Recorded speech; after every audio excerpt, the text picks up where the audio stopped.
ሰላም ጤና ይስጥልን። የተወደዳችሁና የተከበራችሁ የቻናላችን ተከታታዮች የሐምሌ 18 2018 እጅግ ወሳኝ በተለይ የኢትዮጵያ ንግድ ባንክ አካውንት ላላችሁ የኢትዮጵያ ንግድ ባንክ ላይ ገንዘብ ላስቀመጣችሁ በሀገር ውስጥም በውጭም ለምትገኙ ኢትዮጵያን እህት ወንድሞች በሙሉ የኢትዮጵያ ንግድ ባንክ በዚህ ሰዓት አንድ መግለጫ አውጥቷል። በዚህ መግለጫ መሰረት ከፊታችን ሐምሌ 20 ቀን 2018 ጀምሮ አገልግሎትን እንደሚያቋርጥ ይፋ አድርጓል። ከምን ጋር ተያይዞ ነው? እስከ መቼስ ይቆያል? የሚሉትን የንግድ ባንክን መግለጫ በዝርዝር ወደ እናንተ እናደርሳለን።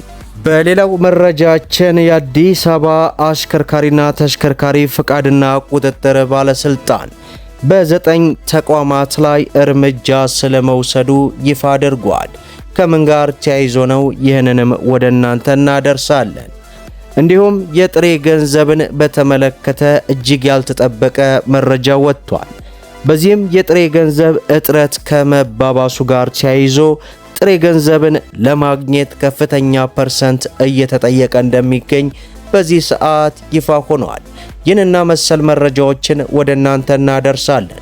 ቪዲዮን ላይክ፣ ቻናሉን ሰብስክራይብ እያደረጋችሁ እስከ መጨረሻው ድረስ ተከታተሉ። እንግዲህ ክቡራን ተመልካቾቼ የኢትዮጵያ ንግድ ባንክ በዚህ ሰዓት ያወጣውን መግለጫ ተመልክቼ ነው በቀጥታ ወደ እናንተ ይዤላችሁ የቀረብኩት።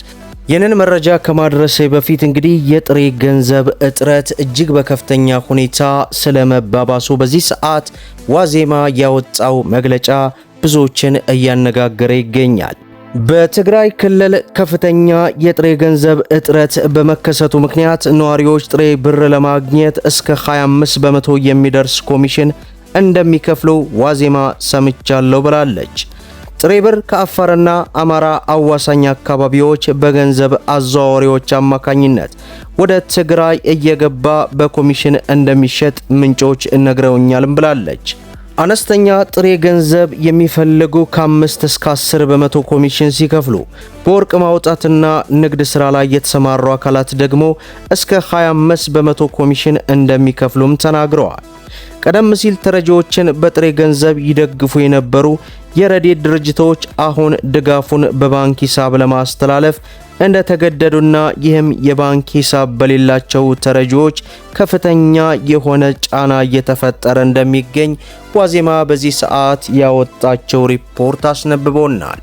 ይህ በእንዲህ እንዳለ የፌዴራል ታክስ ይግባኝ ኮሚሽን በተጠናቀቀው በጀት ዓመት ከ17 ቢሊዮን 676 ሚሊዮን ብር በላይ የያዙ 1224 አቤቱታዎች ቀርበው እንደነበር ዋዜማ በዚሁ አጋጣሚ ይፋ አድርጋለች።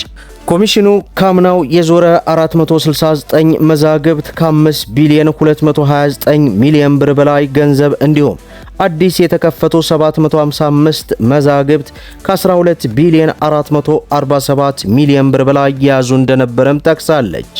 በ960 አቤቱታዎች ላይ ክርክር ተደርጎባቸው ውሳኔ ያገኙት 958 እንደሆነና ውሳኔ ከተሰጠባቸው አቤቱታዎች መካከል 757ቱ ለፌዴራል ከፍተኛ ፍርድ ቤት ይግባኝ ተጠይቆባቸው እንደነበር ኮሚሽኑ ማውሳቱን ዋዜማ በዚህ ሰዓት ያወጣቸውን ሪፖርት ተመልክተናል። በሌላው መረጃችን ለኢትዮጵያ ንግድ ባንክ ደንበኞች በሀገር ውስጥም በውጭም ለምትገኙ የኢትዮጵያ ንግድ ባንክ አካውንትን ከፍታችሁ ገንዘብ ላስቀመጣችሁ በሙሉ የኢትዮጵያ ንግድ ባንክ ስላሴ ቅርንጫፍ አሁን እየተገለገለ ከሚገኝበት ህንጻ ፊት ለፊት ወደሚገኘው የአዲስ አበባ ዩኒቨርሲቲ የተፈጥሮ ሳይንስና ኮሚኒኬሽናል ህንጻ የሚዛወር መሆኑን እየገለጸ ከዚሁ ጋር በተያያዘ ሰኞ ሐምሌ 20 ቀን 2018 ከቀኑ 7 ሰዓት ጀምሮ ለግማሽ ቀን አገልግሎት እንደሚቋረጥ በዚህ ሰዓት በሀገር ውስጥም በውጭም ለምትገኙ ደንበኞቹ በሙሉ እወቁልኝ ማለቱን ተመልክተናል። በሌላው መረጃችን የአዲስ አበባ አሽከርካሪና ተሽከርካሪ ፍቃድና ቁጥጥር ባለስልጣን በ9 ተቋማት ላይ እርምጃ መውሰዱን አስታወቀ። በ9 የተሽከርካሪ ምርመራ ተቋማትና የቅጣት እርምጃ ወሰድኩ ያለው የአዲስ አበባ አሽከርካሪና ተሽከርካሪ ፍቃድና ቁጥጥር ባለስልጣን የቁጥጥር ባለስልጣኑ በእነዚህ ተቋማት ላይ እርምጃ መውሰዱን ነው ይፋ ያደረገው። እርምጃው የተወሰደው ተቋማቱ በቴክኒክ ችግር ምክንያት የሚከሰቱ የትራፊክ አደጋዎችን ለመከላከል የተጣለባቸውን ኃላፊነት በአግባቡ አለመወጣታቸውንም ነው ብለዋል። በዚህም መሰረት 2 ተቋማት ፍቃዳቸው ተሰርዟል፣ 3 ተቋማት ለ3 ወር ታግደዋል፣ 2 ተቋማት ለ1 ወር እገዳ ተጥሎባቸዋል። 2ቱ ተቋማት የመጨረሻ ማስጠንቀቂያ መስጠቱን ባለስልጣን መስሪያ ቤቱ ይፋ አድርገዋል። ባለስልጣኑ መሰል ህገወጥ አሰራሮችን ለመግታት ቁጥጥሩን አጠናክሮም እንደሚቀጥል በዚህ ሰዓት ያወጣው ሪፖርት አስነብበዋል። ይህ በእንዲህ እንዳለ የአዲስ አበባ ፖሊስ ኮሚሽን የህዝብ ግንኙነት ኃላፊ ኮማንደር ቶማስ ከጣቢያችን ጋር ባደረገው ምልልስ ሲል ኢትዮ ኤፍኤም 107.8 በገለጸው መሰረት የክረምት ወቅት መግባትን ተከትሎ የወንጀል ድርጊቶች ሊጨምሩ እንደሚችሉ ገልጸዋል። በክረምት ወቅት የሰዎች እንቅስቃሴ የሚገደብ በመሆኑ ይህንን አጋጣሚ በመጠቀም ወንጀለኞች ስርቆትና መሰል ድርጊቶችን ሊፈጽሙ እንደሚችሉም ጠቁመዋል። በተለይ የመኖሪያ ቤት ሰብሮ መግባትና የቤት ውስጥ ንብረቶችን የመስረቅ ወንጀሎች በዚህ ወቅት ሊያጋጥሙ እንደሚችሉ ኮማንደሩ አስረድተዋል።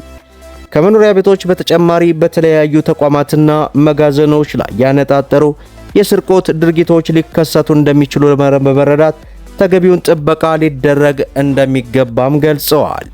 በተጨማሪም የተሽከርካሪ መለዋወጫ ዕቃዎች መዝረፍና ከተሽከርካሪ ውስጥ ንብረቶችን መስረቅ በክረምት ወቅት በስፋት የሚታዩ ወንጀል አይነቶች መሆናቸው ተገልጿል። እነዚህ የወንጀል ድርጊቶችን ለመከላከል ፖሊስ ከማህበረሰቡና ከሌሎች የጸጥታ አካላት ጋር በቅንጅት እየሰራም እንደሚገኝ ተመላክቷል። ፖሊስ ወንጀልን አስቀድሞ ለመከላከል የሚያደርገውን ጥረት አጠናክሮ እንደሚቀጥልና ለዚህም የህዝቡ ተሳትፎ ወሳኝ መሆኑን ኮማንደሩ ገልጸዋል። በመጨረሻም የኢትዮጵያ በግብርና ላይ የተመሰረተ የኤክስፖርት ዘይቤ በመጠቀም ወደ ማዕድንና ቴክኖሎጂ ዘርፎች በስፋት ለመግባት እየሰራች መሆኑ ተገለጸ። ሀገሪቱ ያላትን ያልተነካ የማዕድን ሀብትና እያደገ የመጣውን የቴክኖሎጂ ዘርፍ ለዓለም ገበያ ለማስተዋወቅ ሰፊ ስራዎች እየተሰሩም እንደሆነ ተገለጸ። በመድረኩ የተሳተፉ የቴክኖሎጂ ባለሙያዎች እንደገለጹት ዲጂታል ኢኮኖሚው ለወጣቱ የሥራ ዕድል ከመፍጠሩ በላይ ለንግድ ሥራ ቀልጣፋና ወሳኝ ሚና እየተጫወተ ነውም ብለዋል። በማዕድን ዘርፍ ዘመናዊ አሰራርን በማስገባትና ሕጋዊ የንግድ ትስስርን በመፍጠር የሀገሪቱን ገቢ በፍጥነት ለማሳደግ ታቅዶ እየተሰራ መሆኑን በዚህ ሰዓት ዘገባው አስነብቧል። መደመጥ ያለባቸው ወሳኝና አነጋጋሪ የሆኑ መረጃዎችን ይመስላሉ። ቪዲዮን ላይክ ሼር እያደረጋቸው ለበርካታ እህት ወንድሞች እንዲደርስ አድርጉ። ለቻናላችን አዲስ ከሆናችሁ ሰብስክራይብ በማድረግ በየዕለቱ የሚለቀው መረጃ እንዲደርሳችሁ የኖቲፊኬሽን ማብራታችሁን እንዳትዘነጉ እያልኩኝ ለዕለቱ ያስኩላችሁ መረጃ ይህንን ይመስላል ማለት ነው። እስከ ፍጻሜው ድረስ አብራችሁን ስለቆያችሁ ልባዊ ምስጋናችን እየሰጠን በሌላ ቪዲዮ እስከምንገናኝ ወሰላሙ አለይኩም ወራህመቱላህ።